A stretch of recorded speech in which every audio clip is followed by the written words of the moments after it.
Baik, assalamualaikum warahmatullahi wabarakatuh. Mohon izin Pak, izin memperkenalkan diri. Nama Taruna Muda Indrian Trivangga dari Kors TLB 23, nomor absen 7. Baik, di sini saya akan menjelaskan tentang sistem kerja gubernur pada mesin. Oke. Nah, di sini saya memiliki 4 pokok pembahasan atau intisari.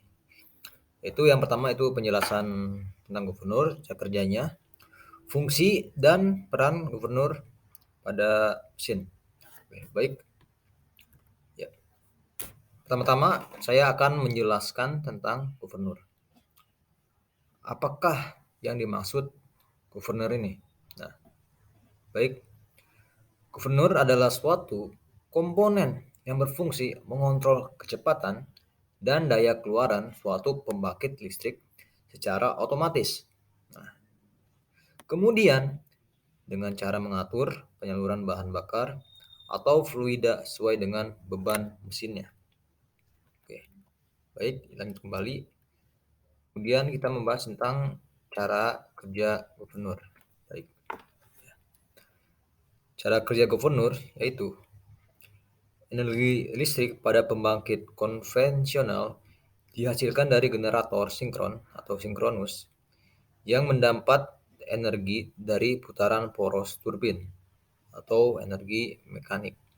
Ya, seperti yang bisa kita lihat di foto yang tertampil, yaitu dari putaran mesin, kemudian pengaturan putaran, gerakan batang pengatur ke pompa injeksi, kemudian ke motor dieselnya. Nah, turbin tersebut diputar oleh energi yang berasal dari fluida yang digunakan jika PLTU fluidanya merupakan uap air atau PLTA, dan juga ada PLTG yang dari gas. Ya. Kecepatan putaran akan sangat mempengaruhi besar kecilnya listrik yang dihasilkan. Kemudian rotornya ini, ya rotor, diputar oleh si fluida. Maka itu dapat mengatur besar kecilnya fluida yang masuk untuk memutar si rotornya tersebut. Nah, dan juga berpengaruh pada tegangan output si pembangkit listriknya. Bisa lihat ini diagramnya ya. Oke. Baik. Kemudian saya akan membahas tentang peranan gubernur. Ya. Gubernur yakni dapat mengontrol besar kecilnya fluida yang menggerakkan rotor. Nah, kemudian gubernur ini akan menyesuaikan besar kecilnya fluida untuk kebutuhan mesin tersebut. Nah, kemudian gubernur ini terhubung kepada valve katup yang membuat tutup. Jadi ketika si mesin ini berputar terlalu lambat, maka gubernur ini bertugas memberi instruksi pada valve agar terbuka lebih lebar, dan membiarkannya banyak fluida yang masuk sehingga rotor atau putaran berputar lebih cepat dan tenaga mesin menjadi lebih kuat. Begitu pula sebaliknya. Baik. Kemudian di sini ada fungsi-fungsi gubernur. Ya, yang pertama yaitu memudahkan mesin hidup. Nah, kenapa dia ini memudahkan mesin hidup? Jadi saat pertama kali mesin dinyalakan, yaitu membutuhkan energi, suatu energi yang sangat besar ketika pertama kali dinyalakan. Nah, lalu gubernur ini memiliki fungsi membiarkan lebih banyak suplai fluida masuk ke rotor, sehingga si rotor ini berputar dan berjalan dengan lancar.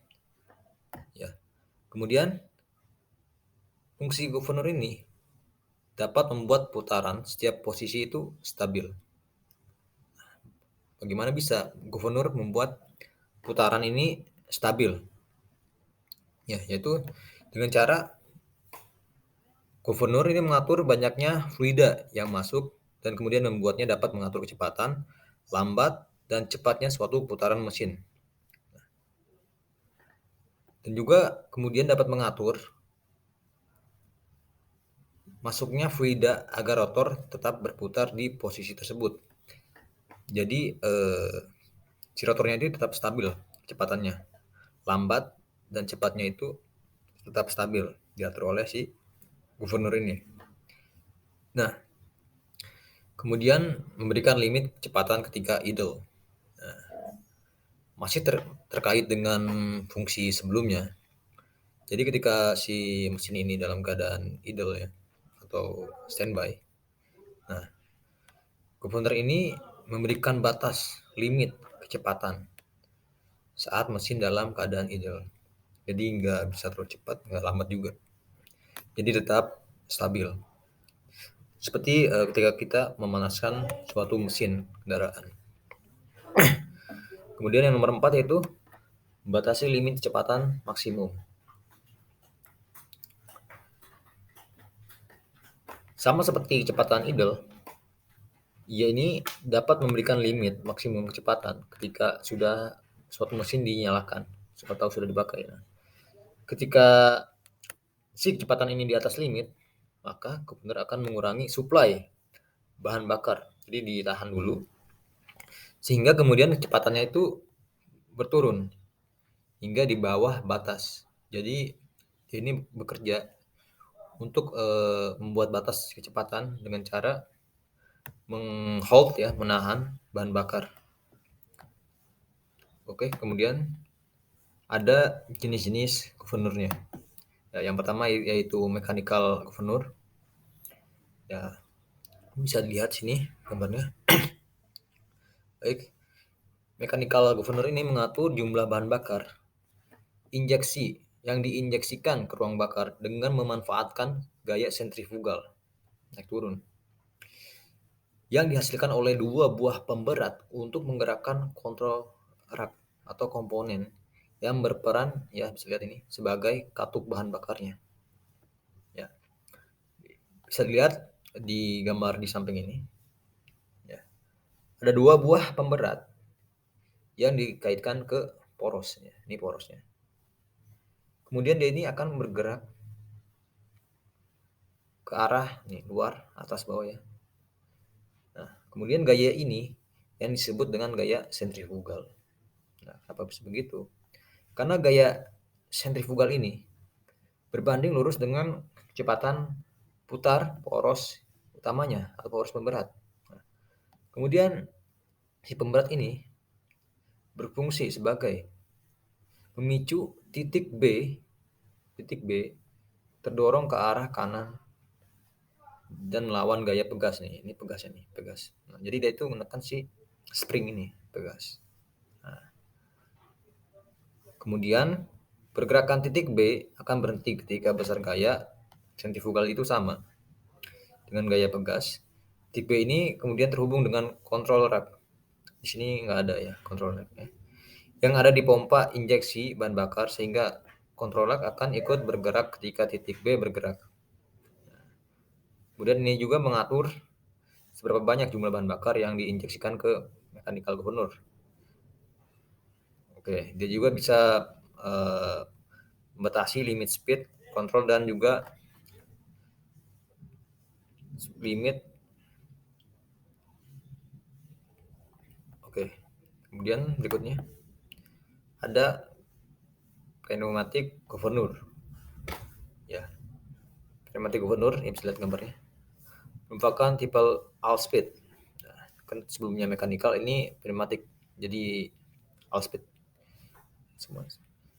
Yang mengontrol kecepatan putaran mesin dari kecepatan rendah hingga kecepatan tinggi. Nah, cara kerjanya ini menerapkan teori Bernoulli, di mana ketika kecepatan fluida ini berbanding terbalik dengan tekanannya, ini memiliki peran semacam venturi atau unit yang dipasang pada intake manifold. Kemudian unit yang dipasang di bagian belakang pompa ini, pompa injeksi bahan bakar, keduanya ini saling terhubung oleh sejenis pipa berlubang. Ketika si aliran udara masuk pada unit, kemudian ini akan meningkatkan tekanan di chamber, dan tekanan di chamber meninggi, dan kemudian mendorong controller rack bergerak ke kiri sehingga menambah aliran bahan bakar yang diinjeksikan ke ruang bakar. Begitu pula sebaliknya, ketika aliran udara di venturi unit menurun, jadi tekanan juga menurun sehingga controller rack bergerak ke kanan dan suplai bahan bakar juga akan menurun. Oke, satu lagi ada combine governor, yaitu adalah tipe kombinasi antara dua tipe, yaitu mechanical dan pneumatik sebelumnya. Nah, yang ini berfungsi sebagai mengontrol kecepatan putaran engine rendah, dan satu lagi itu mengatur putaran mesin dalam kondisi maksimum, beralih ke mechanical governor. Ketika dalam keadaan maksimum dia itu beralih, dan ketika kecepatannya rendah dia pindah lagi ke si pneumatik, kalau cepat ke mechanical. Oke. Dan yang terakhir yaitu ada hydraulic governor, yaitu tipe ini memanfaatkan teknologi hidrolik dalam mengontrol jumlah bahan bakar yang diinjeksikan ke tangki pembakaran. Yang ini yang saya lihat. Dan yang terakhir yaitu electrical governor. Nah, jalan dengan namanya, governor ini bekerja menggunakan rangkaian elektronika, dilengkapi sejenis mikrokomputer yang berperan untuk mengatur pergerakan control rack atau valve pada governor. Nah, yang akan menjalankan instruksi dari mikrokomputer dalam mengatur pergerakan controller. Ya. Baik, kurang lebihnya segitu dari saya. Terima kasih. Mohon maaf apabila ada salah kata, mohon dikoreksi. Terima kasih. Assalamualaikum warahmatullahi wabarakatuh.